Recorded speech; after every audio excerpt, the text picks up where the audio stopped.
Welcome to The Other Side, Mississippi Today's political podcast.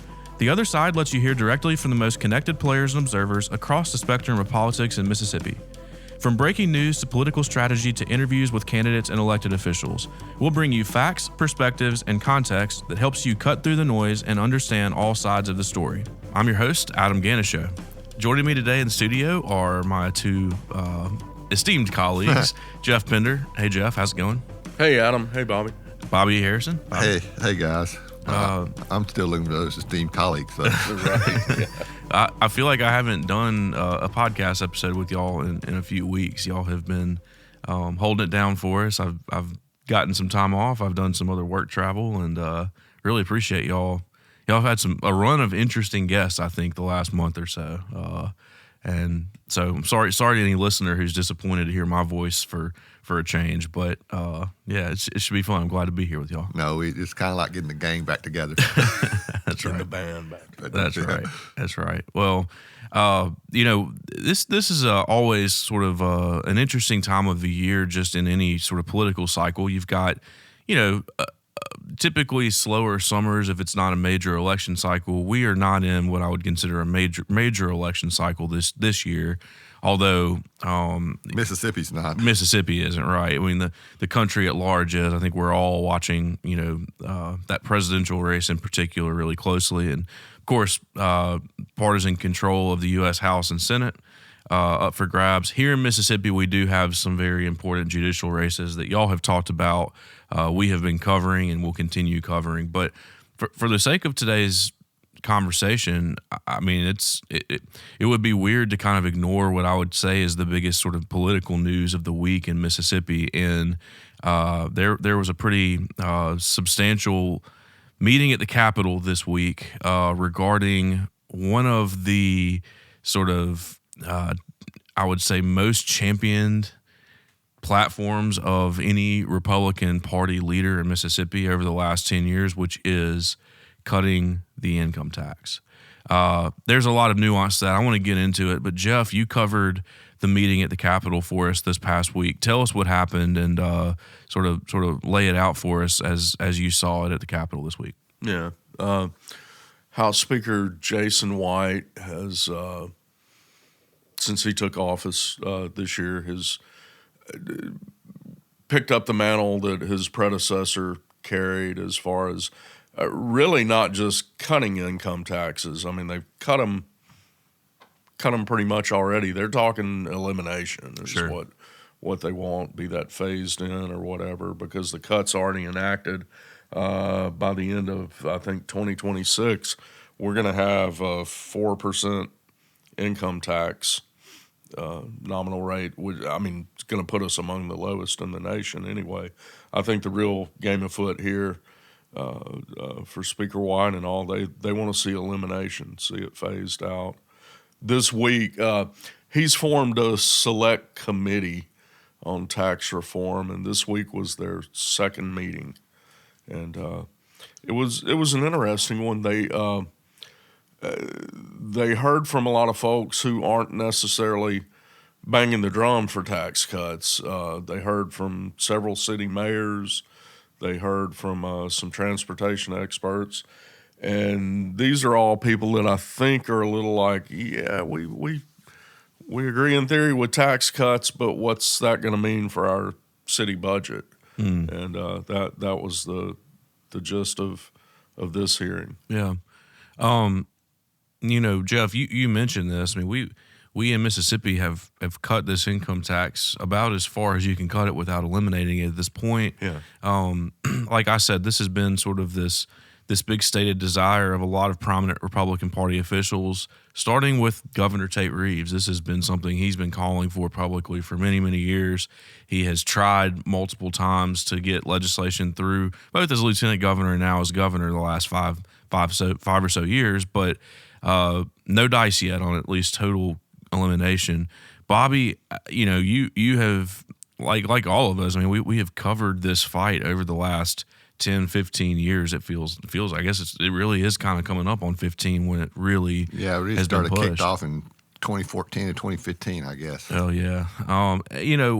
walk us through sort of that history, that recent history with this. This is a big deal, and I just to sort of lay it out. I mean, as we've reported over and over again, the income tax in Mississippi has traditionally made up about a third of general fund revenue. Which, if we eliminate that, where's that money going to come from? After all the cuts they made, probably, Jeff, it'd be more accurate now to say almost a third of state revenue. Yeah, I think that's right. Yeah, because of the cuts. 30-ish. The Republicans have controlled a large portion of state government for a long time, but when they took control of both chambers with Lieutenant Governor Phil Bryant and Speaker Philip Gunn in 2012, it really began a whole sort of a period of tax cuts. They had several business tax cuts and others that, it wasn't that big, but they took, literally $100 million in total out of the state budget or state revenue stream. And then in 2016, they did the big one that was the income tax cut and plus a business tax cut. And then they came back in 2022 with a big one, the real big one Jeff referenced, where it's going to be phased in and take $525 million out of the income tax revenue stream. And that's being phased in. It's supposed to be fully phased in by 2026, as Jeff said. And in the meantime, we're still phasing in a business tax cut that's taking roughly $40 million a year out of the revenue stream, and that won't be fully phased in to 2029. So you just kind of have, as Delbert Hosemann said one time, you got tax cuts on top of tax cuts. So, those tax cuts really during Phil Bryant's tenure as governor, they really impacted the revenue stream. We had low revenue growth and a lot of budget cuts, if you remember, but cuts to the mental health department, to the Department of Health. Some even mid-year cuts. I mean, that's right. Yeah, it had essentially a recession. Right? Yeah, well, it wasn't a national recession. It was a slowdown in Mississippi because only Mississippi recession. Yeah, anyway. right. And I think a lot of that is often remembered at the Capitol. There's even been some prominent Republicans. I'm talking about Republicans generally want tax cuts. We know that, and we've heard that in Mississippi in particular. But there are also some prominent Republicans who have resisted total elimination of the income tax for this reason. They're worried that the revenue will be so affected they'll have to cut. Yeah, but we're kind of in an unusual situation right now. We talked about it. I think we talked about it last week, Jeff, on the podcast with state economist Corey Miller.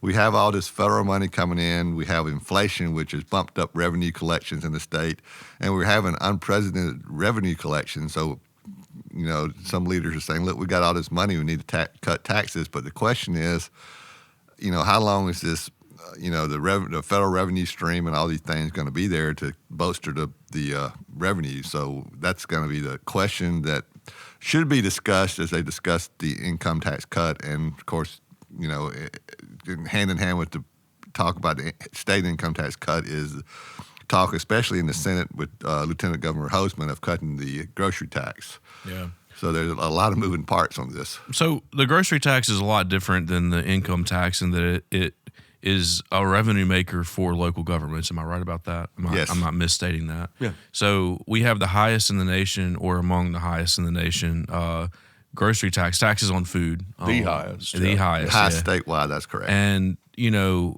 there really hasn't been, I would say, just looking at it broadly, there has not been nearly the broad interest, at least from our state Republican officials, in cutting the grocery tax as there is income. Now, Bobby, to your point, Lieutenant Governor Hosemann has sort of made that a point lately, while also resisting total elimination of the income tax. I mean, he's kind of been, I think if it weren't for Delbert Hosemann in the last couple of years, we may have already eliminated the income tax. But he's standing firm and he's pitching a grocery tax cut, but because that is just one of the main revenue generators for the local government, cities and counties, I think there's a lot of politics at play regarding that exact thing. Jeff, did you hear any of that in this tax meeting this week from those local leaders? Yeah, absolutely.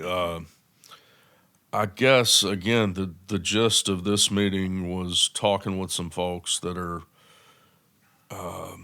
in need of infrastructure revenue. They're in need of more steady, reliable revenue so they can plan for the future. And the thing is with the grocery tax, larger cities, I mean, that's not going to be a big deal.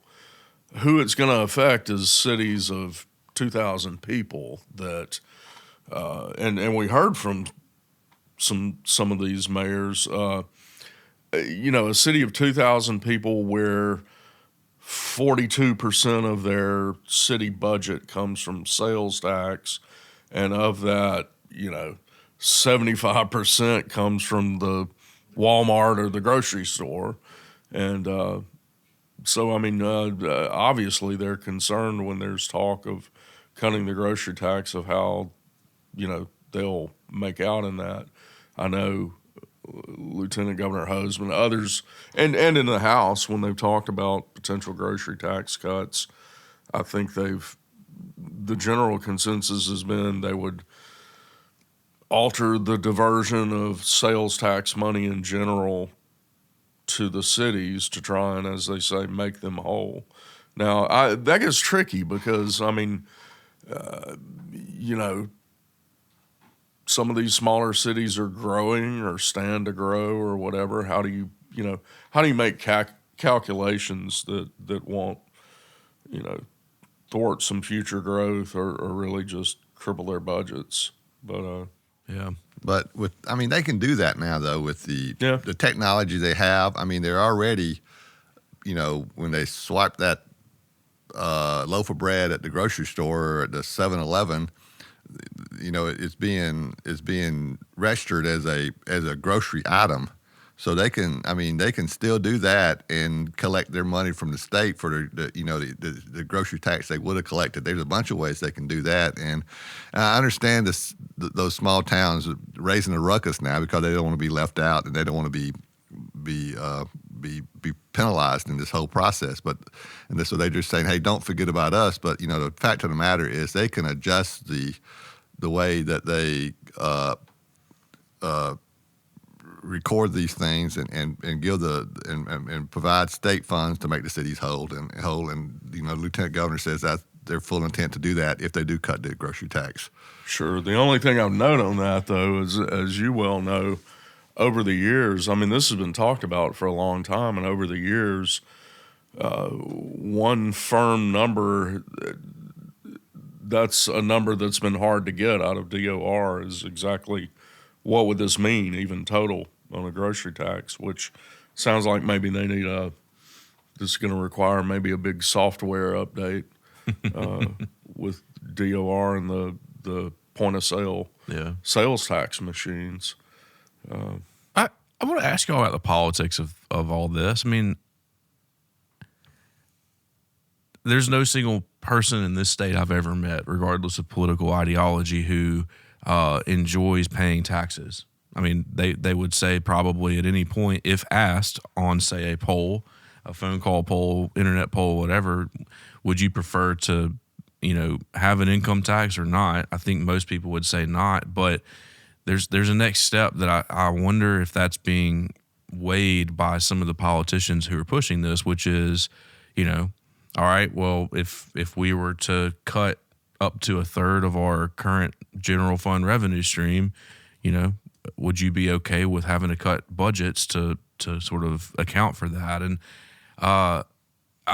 I don't think that many Mississippians of any political ideology would be very comfortable with that. Just my thinking on it. And, we can see some data to bear that out, but I just wonder about where this is really coming from and if this is perhaps setting up to be a political mistake. I mean, we've covered other states that have done, I don't think anybody's totally phased out an income tax that they had on the books. I think I'm right about that. I could be wrong. Correct. No one who's had one has ever not even gotten Kansas. rid of it. Right. We heard all the Kansas, which is probably more a Republican state than Mississippi, all the tax cuts they made, they had to reduce services, and it led to the election eventually of a Democratic governor and they had to go back and restore some of those. A lot of Republican lawmakers got beat out in that next election too after that fiasco there. But is Mississippi sort of entering into this experiment, the first state to ever totally eliminate an income tax that had previously been on the books? You know, I just wonder about the politics of that, I guess. What do y'all have any thoughts on just sort of how this could play out? And I guess the first real question is, who really is pushing for this? And then secondly, how does it play out if it happens? Well, I mean, think tanks, think tanks, they argue that the income tax is a conservative Republican think tanks argue that it's a tax that what's the phrase they use? Tax on success. Penalizes work, and so they say we should eliminate the income tax and go solely on sort of a use tax or a user tax, which is something like a sales tax. Of course, others argue that those types of taxes are more regressive and hurt poor people more than rich people. Everybody pays the same amount of money for a loaf of bread, but it costs a poor person a lot more money to buy that loaf of a larger share of their income to buy that loaf of bread than it does a rich person. I hope that makes sense. Yeah. Right. But if they eliminate the income tax, Governor Tate Reeves is going to crow about it. He's going to claim success and stuff. And the thing is, if you eliminate the income tax, especially in today's environment with the money we have coming in, it's going to be on down the road. But Tate Reeves is probably before it has an impact to Mississippi where it could possibly impact having to cut services. Tate Reeves is not going to be governor anymore. He's going to be out of office, maybe I don't know what, unless he runs for a federal office. I don't know. I guess he'll be completely out of politics. So he won't be impacted about it. But he can crow that the income tax was eliminated under my tenure, and that would be he'll see that as a feather in his cap. Yeah. Is this something that a lot of Mississippians are broadly calling for? Well, if you looked at our polls that we did in 2019. I'm sorry. 2023. I'm living in the past.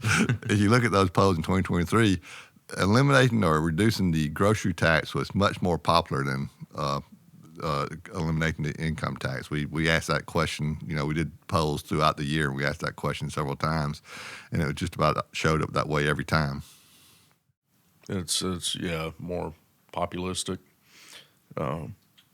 It's a tax you see every day, and with and with inflation, the high cost of groceries, they're saying if we can cut, and I did a story. It was a study. I forget who did the study, but because of our, we had the Mississippians paid the second highest amount per month for groceries of people in any state of the nation, which is kind of mind-boggling. That's just been updated. We're third now. Oh, so we dropped one.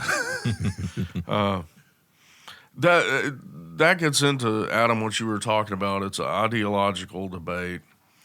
A use tax or a sales tax. There's a group that says, well, hey, that's fair because everybody pays that, and we think everybody should be paying. On the other hand, like Bobby said, that would appear to be, more unfair on people with less means. The income tax, I guess you could say the opposite, but with an income tax, you get into areas where sometimes it seems like no one's paying them. I don't know. It's watching this come down to an either or like that is a little bit worrisome to me because I don't think that's how you need to look at tax policy. I think it needs to be a broader look and not, just relying on one group's theory or whatever. And I hope they are going to, with these hearings, continue to look at all angles of this. And to me, it was somewhat impressive to hear that they did hear from some people who need more money. No one in the group they heard from this week, was just clapping their hands about a tax cut. They were concerned. They're like, we're already struggling. Higher cost of construction, is hurting road building. You name it. So whatever they do tax-wise, they're going to have to be careful. And Geoff, to your point, and in fairness to Speaker White, he has talked about wanting to eliminate the income tax and also cut the grocery tax. Yeah, He's talked about doing both. Now, whether you can do all that and still, I mean, which is, that'd be great. But whether you can do that and still fund state services over the next 20 or 30 years is the debate we should be having, I think. It would appear from these hearings that they're still open to, and I know this is a bad word around the Capitol, a tax swap. I guess cutting or eliminating the income tax. I think they're still open, and they heard from an expert on transportation funding who threw out options, and they all include raising some other tax, indexing a 1-cent sales tax to pay for transportation. The problem is Governor Reeves has already made very clear, I think, that he would veto any. I was going to say, when he was lieutenant governor, former Speaker Philip Gunn tried to do this at least twice. It was his plan was a tax swap plan. No, he was governor, wasn't he? Well, some of this started with the transportation fund. Yeah. Oh, okay. There was talk of there was talk of increasing the motor fuel tax some way, coming up with an index tax. And Reeves did not want the business swap. community was pushing. They came up with a big plan. And Reeves said he's only interested in cuts, no kind of shifting or swap. Yeah. Former Speaker Gunn, who was current Speaker White, was part of that plan too. Was talking about eliminating the income tax, cutting the grocery tax, but raising other sales tax items by 2%. That was the offset they were talking about, and that was Governor Reeves did not like that at all. Yeah, I mean, it was dead on arrival in the Senate. If you're looking at structural reform of the tax code, I mean, that's kind of the way you would think you would go about it. Whether you agree with what's regressive or progressive, but other than just let's eliminate it. I don't know. There's no real world, as you mentioned, there's no real world data on eliminating an existing income tax cut. What butterfly effects are we going to see? Yeah, West Virginia. We don't know. Will be an experiment. Yeah, West Virginia was talking about doing it about the same time, but as far as I know, they have not done it yet, and they have been. And it seems like it kind of. I don't hear talk about it in West Virginia anymore. I don't know where it stands. Governor. No, I'm not going. State Economist Corey Miller last week when we had him on, he estimated that the grocery tax generates about what I think he said around $500 million. 500. And the eliminating the income tax would be much more expensive than that. That's about it's well over $1 billion to. Even with the cuts that have already made, it'd still be more than $1 billion taken out of the revenue stream. Yeah.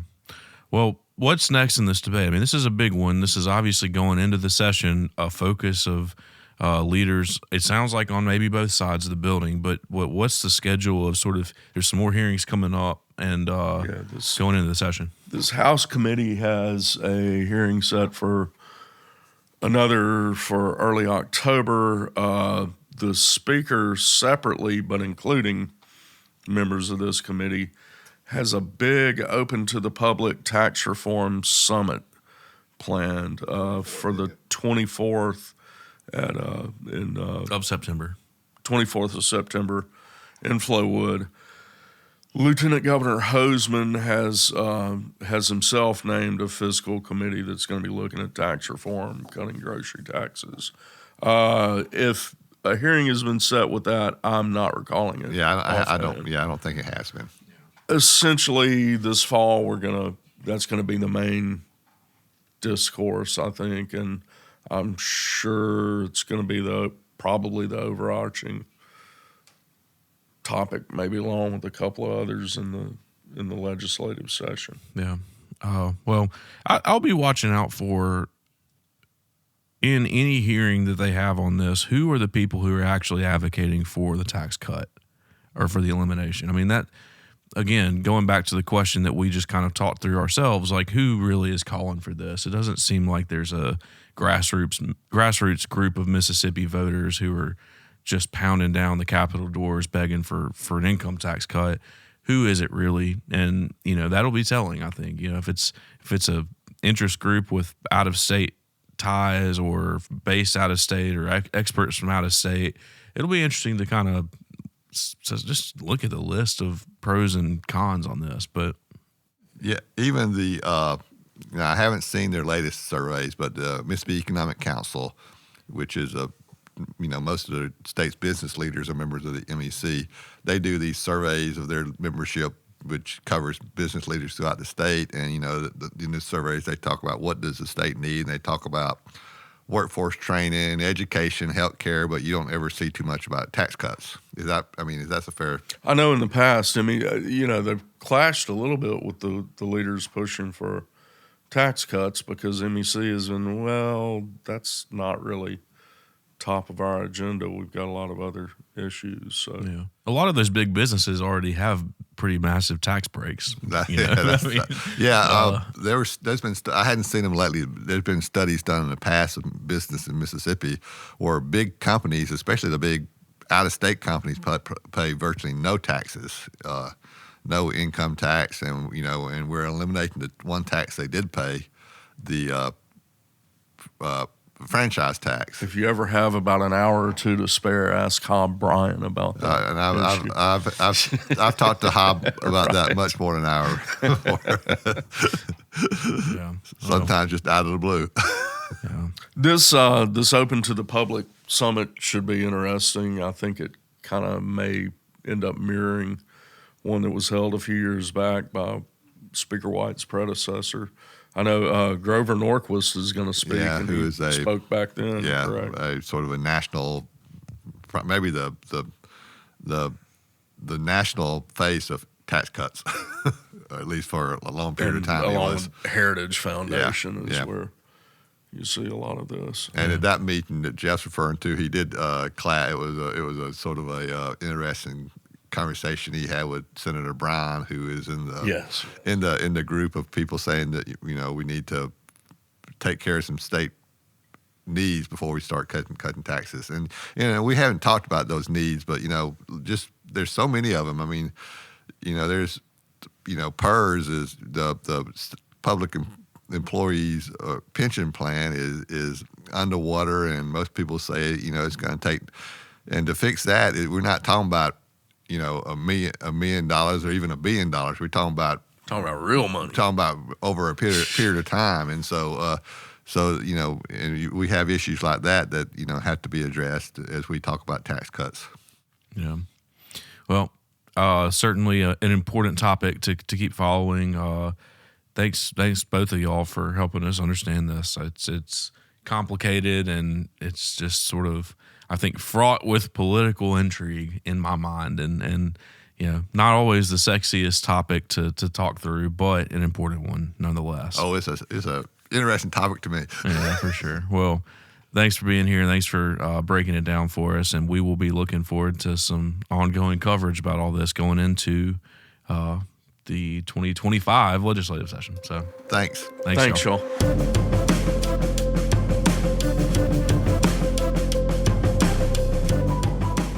As we cover the biggest political stories in the state, you don't want to miss an episode of The Other Side. We'll bring you more reporting from every corner of the state, sharing the voices of Mississippians and how they are impacted by the news. So what do we need from you, the listener? We need your feedback and support. If you listen to the podcast on a player like iTunes or Stitcher, please subscribe to the show and leave us a review. We also have an email in which you can share your feedback.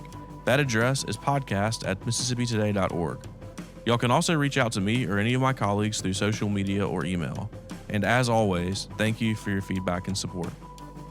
Subscribe to our weekly podcast on your favorite podcast app or stream episodes online at MississippiToday.org/theotherside. For the Mississippi Today team, I'm Adam Ganucheau. The Other Side is produced by Mississippi Today and engineered by Blue Sky Studios. We hope you'll join us for our next episode.